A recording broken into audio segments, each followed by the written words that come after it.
And, cumulative maybe. Okay, here we go. Earlier we get started, maybe get done. Although my computer is not wanting to bring up my score sheet for whatever reason. How was Digby's sales 205 But and a profit of 272? isn't that horrible? Terrible contribution margin. That is awful. There's a good question. Why does Digby have the highest sales and nearly the lowest profit, the second lowest profit, right? That is a good question. That is a good. And Garrett, after playing, how many rounds?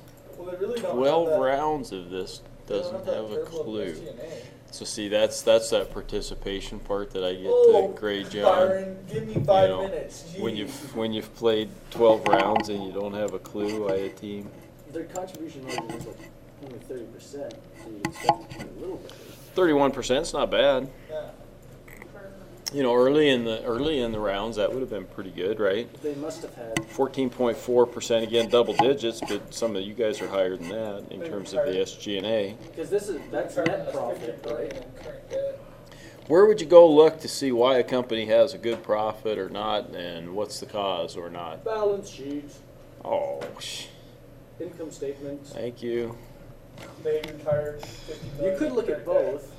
What would retiring debt have to do with profit? I'm just stating facts, seeing if they're right. So you're throwing crap against the wall and seeing what sticks instead of understanding. Okay, Oh, they paid a dividend. what the hell's that have to do with profit? I'm just saying interesting stuff, Byron. You're doing like your colleague next to you here. You're throwing crap at the wall, hoping something sticks. We're distracting the other people. Okay. They don't know the right answer. Their sales were 205,000. Their variable cost 142, but that's just a factor of their contribution margin, right? Which we already said was pretty good.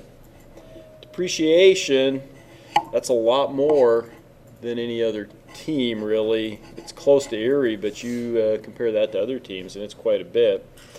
SG&A, decent amount, right? Chester was the highest, but theirs was pretty high. Others, fees, write-offs, a little bit of investment probably in TQM. Interest, look at that. So quite a bit of interest, and there's your number, right? 273,000. So They just have super high variable costs. well, if you look at the absolute dollar amount on their variable cost, it's a lot, but that's because their sales were the highest, right? Andrews had a lower contribution margin than Digby and a hell of a lot lower sales, and yet made $7.5 million. But they didn't have 16 G's in depreciation. Well, here's the main factor right here in terms of comparing those two: 6% difference on SG&A. Okay, and that's SG&A and contribution margin are both calculated as to sales. So you take 6% of your sales, and that's a $9 million difference based on Andrew's sales, roughly, right? I mean, that's fast math off the top of my head. 8.5 million, somewhere in that neighborhood. So there you go, from 272 up to 7 million, right? I mean, that's kind of the difference. Now that's before tax, and there's a lot of other things that get entered into that. Digby also had a lot higher depreciation, a lot higher interest, a lot. Okay, so those are the comparisons that you make. Maybe Digby's playing the long game again and just trying to get market share. Digby's the computer team. They don't know that this ends next round, right? So could be, because they are garnering market share. Yeah, we'll see if Tony's listening this time. Let's see. The Broncos suck, Tony. You had to sneak a little secret question in there for him to see if he actually watches it. Okay, anybody got a good secret question we could ask Tony? We'll just ask, are you watching and listening? What's the best team in the American League? What's the best team in the American League besides the Orioles? Because, of course, everybody knows they're the number one team. So Yeah, but you can't count them because they're not going to be for very long. Let's roll. Here we go. Interestingly, Chester, even with their emergency loan, ended up with the highest ROE. Okay. Now I've got ROE and then I got emergency loan. Can anybody tell me what might be the correlation there? I mean, is there a correlation there? Because the emergency loan would be a liability, right? So lower that total equity. Gold Star makes up for some of the crap he was saying earlier a little bit. So, yeah, because we got an emergency loan, right? So they borrowed a lot of money, whether they wanted to or not. They borrowed a lot of money. Liability lowers the equity, so they end up with a higher return on equity. You know, if we go down and look at their balance sheet, I'll bet you they have a low equity, relatively low equity, compared to Erie, right? Which had the highest profit. Okay, yeah, 50 million. Andrews is lower yet, but they had 50 million compared to 85 million, right? So, yeah, more than half, but quite a bit smaller. Okay, and so you can have a lot less profit and still have a high ROE. You can. I mean, one of the strategies in this game that I've seen been used is to go small. You know, team just works to get their equity down as much as they possibly can and get small as a result. I looked at the leverage. Here's something that I found kind of intriguing. I was thinking about it this morning when I was looking at this. Drinking coffee in my jammies at home. I know that's probably a wonderful sight, you know, for you guys, a wonderful image that you have in your mind. Well, those kind of, you know, Footies? no, the flannel kind of, you know, pant things, and then an old T-shirt. That's my jammies, I guess. It's a little hot in that, right? That's not what I wear. It's open windows, sleeping naked kind right. of nights now. That's not what I wear to bed. That's what I what I wear when I'm walking around the house, you know, so that in case somebody rings the doorbell or something, you know. Anyhow, leverage. So we got, you know, everybody's above the leverage amount, although these two are pretty close. Okay, Erie's the only team that isn't going to get a penalty for leverage. But what's interesting about that, when I looked at that, is then I come down here to the stock market summary. Which team has been the absolute most aggressive in getting rid of equity? Yeah, Erie. Okay. And that should drive their leverage higher, actually. Right? Assets to equity. Got assets, lower equity, so it should drive your leverage higher. Okay. Right. So they've managed that better, even though they've been buying back stock like a son of a gun. Okay. They've managed to manage that better, right, than other teams. Okay. And that's, you know, that's good financial management there. I don't want these guys to get big heads up here or anything like that, but yeah, that's true. I knew that. But that's that is kind of interesting. And so there's quite a bit of debt, obviously. Other teams, when we got that kind of leverage, is sitting out there. Every team made a profit except Ferris this round, and Digby, you know, just barely eked out a profit. So the computer team's doing what I thought they would do, and that is lose. Okay, as the rounds went on, the computer team's kind of starting to get thrashed a little bit by the combination of the student-run teams, which is good. Their cumulative still pretty good, but I don't care, right? It's what'd you do for me last year, or last round, or last quarter. You know, that's a little bit the world that we live in. It's not just what you did for me recently, but it's also how that reflects on where it's going to be going over the next few rounds, right? And while I said they may be playing the long game, you know, because they're building market share and whatnot, there's some things they're not doing, you know, for the long term that wouldn't impress me, I guess, if that makes sense. SG&A, still big numbers there. You guys are spending a lot of money on SG&A relative to probably games that I've seen in the past. Andrews lowered theirs quite a bit this round, at least as a percentage of their sales. Okay, that's kind of usually at this point in the game. That's usually a little bit more typical. But again, each game takes on its own persona. Nice contribution. That was a mistake. You guys didn't intend to spend that little. Might have worked I out. forgot to go back to that page, punch back in the numbers. I see that this morning. There was a quirky thing, I think when we get down to the low end, though, a quirky thing that while you didn't spend any money in sales, your accessibility was still 100%. So you must have brought in accessibility that was higher, you know, and There's something TQM too. and you get some, yeah, you get some TQM spending or whatever that might be doing some of that possibly. So, so interestingly, you know, it brought that way down. Like I said, you know, if this were 5 percentage points higher roughly, and it didn't improve your sales a bunch, you wouldn't have made a profit. So, you know, that's kind of another way to look at it. Now, you'd like to think that if you spent 5% more, you know, if you spent $7 million more, that it would have pushed your sales higher too, right? You'd have taken more market share and whatnot. So it's trade-offs. You know, those are all just trade-offs that you do in real business. You know, we're getting 1, 2, 3, 4 teams over 40%, pushing 50. A couple teams kind of pushing 50% in the contribution margin. You know, that's going to be pretty good, you know, at the end of the game like this. And again, that's good competition because we're seeing a lot of teams up there. You know, sometimes one team can get a higher contribution margin because the other teams are stinking it up type of thing, and that's not really happening here. Yeah, the stock, you know, look at the difference here. Andrews has 2.7 million shares outstanding, Erie about 1.4 million, almost twice as many shares outstanding. Andrews would have to earn, you know, that's just real simple math there. Andrews would have to earn twice as much to get the same earnings per share.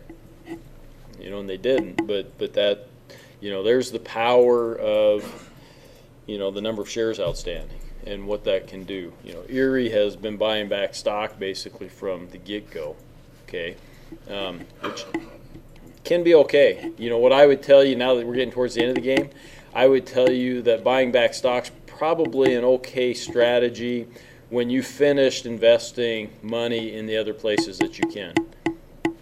In other words, we got a rapidly growing industry here, so I'd be investing first in automation, I'd be investing second in TQM, I'd be investing in those things, R&D, okay? And when I ran out of those things, okay, and I still looked like I might have some cash, then I'd start buying back my stock. Would I borrow money to buy back stock? Yeah.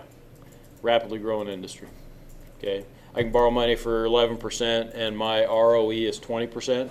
I'd do that all day, okay, if I could. I mean, if I can, you know, depending on how much it allows you to borrow and those types of things. We're seeing big companies. We're seeing some Microsofts and Apple and those companies do some things like that. They actually borrow money and in essence use it to buy back stock. Their situation is a little different because most of their cash reserves are overseas because they can't repatriate for tax reasons. So they'll borrow money locally, save taxes here, and use it to buy back stock. It's kind of a weird system that we have, but when we have a tax system like we have, that's what they do, because it encourages them to do that.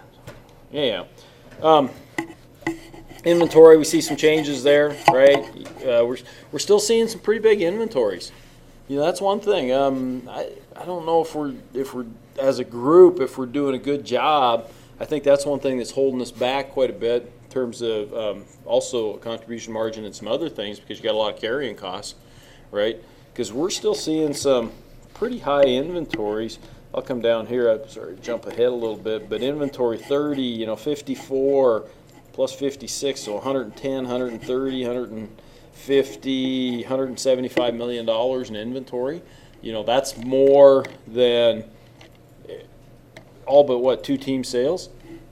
You know, that's a lot of inventory that's still sitting out there. So just haven't gotten a handle on that. I don't know. You know, I've tried to give you guys several questions. Of course, maybe folks aren't getting them right. I don't know, but I've given you several questions in the weekly things that we do, assignments, you know, kind of asking about inventory and doing some projections with inventory on hand, growth rate next year, those types of things. But maybe everybody's just more optimistic, and that's fine. Okay. So we see inventory. We still see some, you know, decent investing here. Sometimes this wanes. It won't with the computer team because they don't know that we're quitting next round. But sometimes this wanes, as we get closer to the end. But sometimes too, this is your last seventh round, your last chance if you need some capacity or those types of things. There could be some reasons to invest in that. Certainly for the last round if need be. Dividends. Baldwin paid some dividends. Your shareholders love you for that probably. So your guys' share price should have done all right. Purchased back some common stock. Again, we see Erie doing that more aggressively. Chester a little bit, Baldwin just a little bit. Retirement of current debt. Yeah, good. Chester paid off their emergency loan from last year with an emergency loan from this year. Again, 7.5%. So the last, Gary and I were talking about that. They've been running a $50 or $60 million emergency loan for the last several rounds. And each round that's cost them an extra $3.5–4 million. So they've lost out on $10–12 million because of those emergency loans in the last couple of years. And the companies, they're making some money. As a banker, you'd look at them and you just love them to pieces because that $3.5–4 million is coming to the bank and not to them, and they're making money. So I used to love customers like that. Take them out for lunch even every now and then. Because they can't afford to buy it themselves. Yeah, they can't afford to buy it. Those were the type that always offered, though. They'd always offer to pay. No, that's all right. I'll buy. Like I said, I think he's embezzling. He might be embezzling. Yeah, it's possible. It's that would be different. That would be a new one for me in this particular game. So. What window do you have to go into to open embezzlement options? That would be kind of fun. Good question. Yeah. Just good business ethics. See if you could get away with it. Ratios. Not a ton of cash. Both Chester and Ferris had some emergency loans. Digby, the computer team's got the most cash, and I would say that's not necessarily a good thing. Again, that's pretty good cash management, really, at this point in time to have 10–20 million, to be safe. Yeah. I mean, you start ending up with less than that, you're kind of pushing your luck a little bit, is what I'd say in terms of maybe getting that emergency loan. Accounts receivable, inventories, we saw that. We kind of added those up. Huge inventories. Fixed assets, Andrews' a really small team. When you look at the fixed assets that Andrews has, that's a relatively small team. Ferris had lesser sales, and yet Ferris, in terms of fixed assets, is more than twice as big. Right? That Andrew's a lot more efficient, right? Half the size and twice the sales. Way, way, way more efficient than a Team Ferris here with twice the assets and half the sales of Team Andrews. Why was there a difference in profit between those two teams? Why did one make money and the other one lost money? There you go. I mean, that's maybe an oversimplification, but that's a big part of it. Debt equity.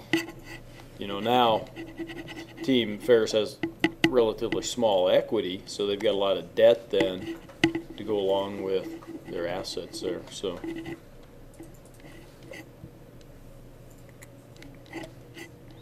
but I would guess, looking at this, I would guess that the biggest thing there, they got plant and equipment of $160 million, but relatively low sales. So I would guess that they have a really, going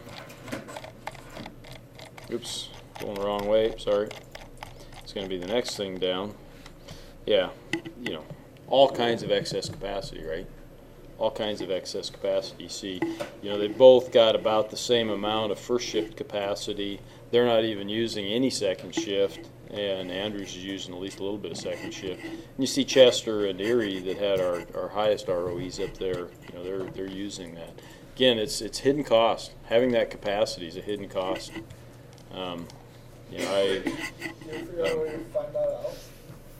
How to really pencil that out? Yeah. I think, didn't I ask one of the questions that put some of that in there? Because it had calculations for depreciation and those types of things. Wasn't that last week's? If so, we'll go over it Thursday. I thought I asked one of the questions that was a little bit like that. It's not a precise thing, and I don't know if you could take that and compare one team that has excess capacity to another team that doesn't, but you can kind of start looking at some of those costs. For sure, if you're not using the second shift, then it's huge. So at least in the second shift, you get a little bit of that back. Yeah, Yeah, yeah. But you're paying some overtime, so that offsets it, right? Okay. But you know, like you guys, where your first shift, or I'm sorry, your total cost is $1.50 per unit for labor. So what? I mean, that's your total cost. So that means your first shift, because you're using 200%, so your first shift's what, $1? Second shift then's, you know, time and a half, something like that. Wouldn't quite be that way. It'd have to be like $1.12 or something, and then whatever that is. Bless you. You know, so it's really, really, really low when you've made those kinds of investments in, Right. you know, the technologies, TQM, HR, et cetera, et cetera. You know, then you want to use your capacity. You know, again, it kind of doubles down and makes use of that capacity that much better, really. So, you know, inventory, lots of inventory, you know, through there. Some, you know, some teams, different segments. Some teams, you know, you look at Digby and theirs is just kind of throughout. Erie ended up with quite a bit in the low end, which is interesting. And there's a lot, you know, there's a lot of inventory in the low end. You know, 1.4, 1.8, 2, 3.1, 3.5 million units, right, in the low end of inventory. So when you start doing your projections, and growth rate goes back up quite a bit next round, but when you start doing your projections, you know, there's 3.5 million units, okay? What's the projected sales in the, it's going to be that whatever times 140, so it's going to be about 15 million in the low end, but there's already 3.5 million there, right? So, you know, 12% growth. yeah, One of them's like 20%. probably in the, yeah. Yeah, we kind of bounced back from the recession, and we're actually doing well. Not like the U.S. itself in this recession that we bounced back. It was V-shaped, which is more normal. Then the one that we're in here is the, what do they call that? A Plateau? oh, no, square root kind of a thing, right? How you kind of go boom and then you just, yeah, which is a plateau, but it's, we went down and then we came back up a little bit. Yeah. Close though. I get a It was bronze close. star. What color? District Golden Star. What? Bronze? Yeah, Okay. like third place. Something like that, yeah.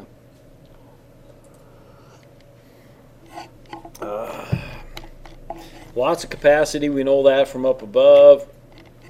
You know, going through these, interesting, there was, I was looking at the one, yeah, that was you guys, Andrews there, and nothing spent on sales, but you still had a customer accessibility of 100%, so that kind of struck me as a little bit odd. A question that I am going to ask for next week, I think, if I remember, is going to be if Andrews MTBF were changed, say, to match ebb from 17,000 down to 13,000, how much would that reduce its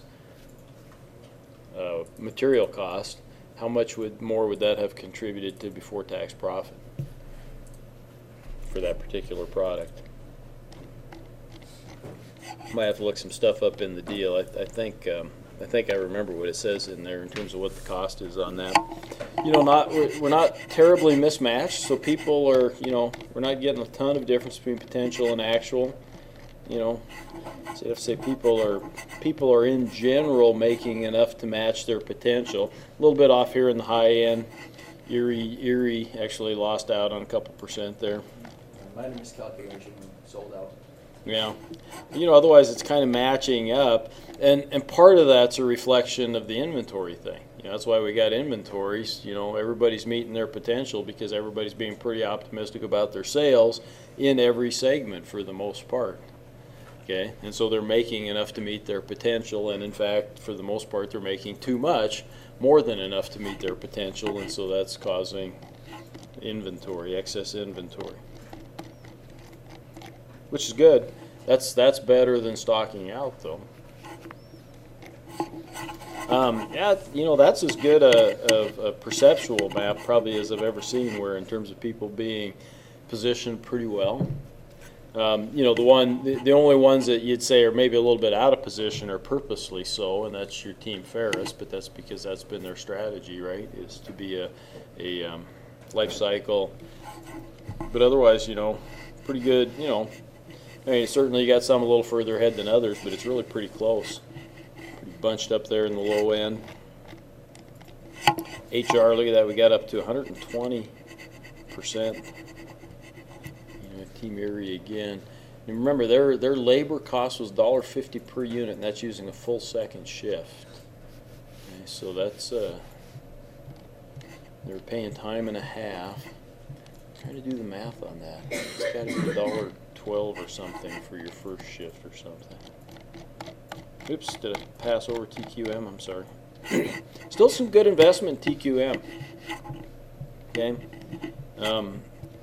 And Team Digby's the only team that, you know, hasn't, you know, other teams. Ferris is a little bit short in this area in terms of their material and labor cost reductions. And Team Digby especially is short. And, you know, we probably saw a little bit of that in terms of, you know, in terms of the performance.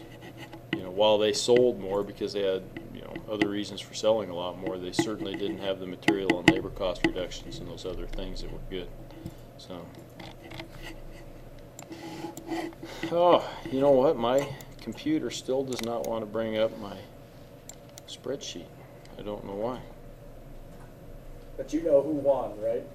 I do. Was it close? Before discounts, it was close. How's that? So we won. We'll give it a second here. We would only have one discount at most. Working capital. I don't think we quite qualify for that. Yeah, I don't know if it's going to come up or not, so I'll just kind of relate. I think I kind of remember pretty close to what the scores were for the top 3 or 4 teams anyhow. The top score before discounts was 96, I believe, and that was Erie. The next best score was 92. That was Chester. And then after that, the raw scores I don't remember, but the final scores then I kind of remember. Team Erie, in terms of discounts, had no discounts, so they ended up with an overall score of 96. Team Chester had discounts in every single category, taking them down to a 77. I think Team Baldwin was close Strategy as well? behind. Discount Chester for strategy? Uh-uh. Oh, you No, should have.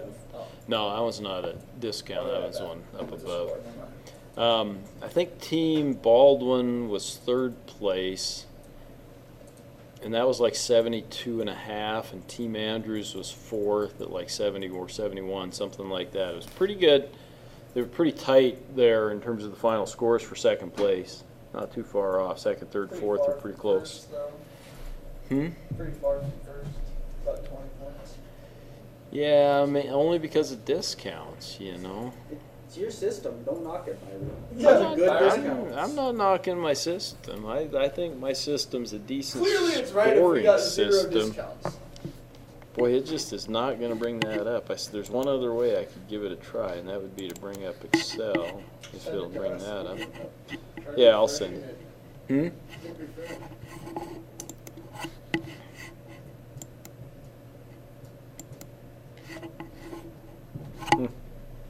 It doesn't even want to bring up Excel. Let me try to bring up the master's guesses. No, it just doesn't want to do it, so. Well, that's all right. Anybody got any questions about the round or anything about the class or Make the homework really hard, anything, or make the homework really hard? I think that the homework has been. You have very many friends. Do Got the I only 2 I need right here. have? Are you talking to Garrett or to me? To me. Oh, to Garrett. Okay. David. I'm looking at TQM here, and of course I only spent like 500,000 on basically everything. Yep. I see a lot of the other teams, like millions, 500,000, $1 million, but overall, at the end, of the demand increase, it's like we have 14.28, but most everybody else is just barely above us at 14. These numbers down here are cumulative.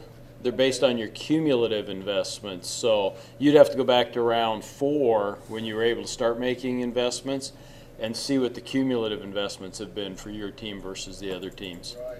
My guess is they would have been pretty similar in order to have come up with. Right. They said you really don't get no effects after $4.5 million. Right, No, it's right. diminishing And then there's return. diminishing returns on that after about $4.5 million or so. We're basically just dumping cash into it. Yeah, these guys are just looking for tax deductions now, is what they're saying. We So have so much cash, we don't know what to do. Yeah. What are we supposed to do with $75 million? well, you know, cash. I told you guys at the end of the game, generally that becomes a concern. Cash management becomes a concern. What are the things you can do with it? Pay off debt. You can pay off debt. Issue dividend. You can buy back stock, but you're limited as to how much stock you can buy back, and then issue a dividend. Are you limited as to what kind of dividend you can pay? Nope. No. We're In gonna fact- pay a $55 million dividend this year, I think. There, you know, teams do, and companies in real life have paid special dividends. I think I told you guys years ago, probably about 10 years ago, Microsoft paid a special dividend. They had so much cash, they paid a special dividend, and the dividend was big enough that the government actually had to make an adjustment to their GDP numbers because of the size of the dividend. That it was, you know, it was like 25 or 30 billion dollar dividend overall that they paid. You know, it's $3 per share, but based on the shares that they had outstanding at the time. See what happens when we pay $10 I think it was close to 30 billion, because I think they had about 10 billion shares outstanding at the time. So, you know, that's real companies do that. You know, they get so much cash in some cases that they got to get rid of it. So, any other questions? We could pay a $40 dividend. Since I can't get this Excel to work, I will send it to you guys so you guys can look at it. So, okay, I'm done then. Should we pay a $40 dividend? That's kind of nuts.